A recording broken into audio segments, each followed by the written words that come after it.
There are currently 284,000 properties in Scotland that are at risk of flooding, and that figure is shocking. You know, that number is only set to rise over the next 10, 15, 20 years.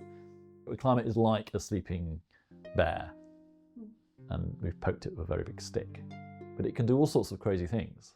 But one of the biggest things that causes climate change is the heating and electricity that we use in our own homes.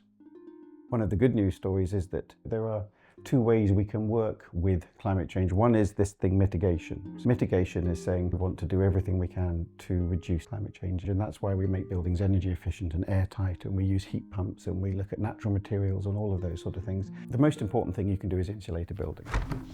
Adaptation to climate change is where we can start to say, well, if it's going to become warmer, we're going to see more overheating. If it's going to become wetter, blocked drains and small gutters and all of these sort of things, that's going to become a bigger problem. How bad it gets is very much in our hands now. Any bit of emissions avoided, even a small fraction of a degree, is going to help. For a long, long time, I sort of felt it's not something I can do a huge amount about. It's one home, it's one car, all of those kind of things. And a few years ago, I started to understand more about the science behind it, I suppose. It became quite clear to me that actually all of our individual emissions do matter, even if they're a drop in the ocean. There are lots of drops. It's a question of how long do we want humans to exist on the planet for, ultimately, and what are we prepared to change? Nothing's a waste of time.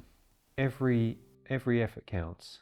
Every effort counts. Whether a coal-fired power station is turned off and a wind farm is switched on. But equally it counts when you turn off your gas supply and you switch on your heat pump. Decarbonisation needs to happen at every single level.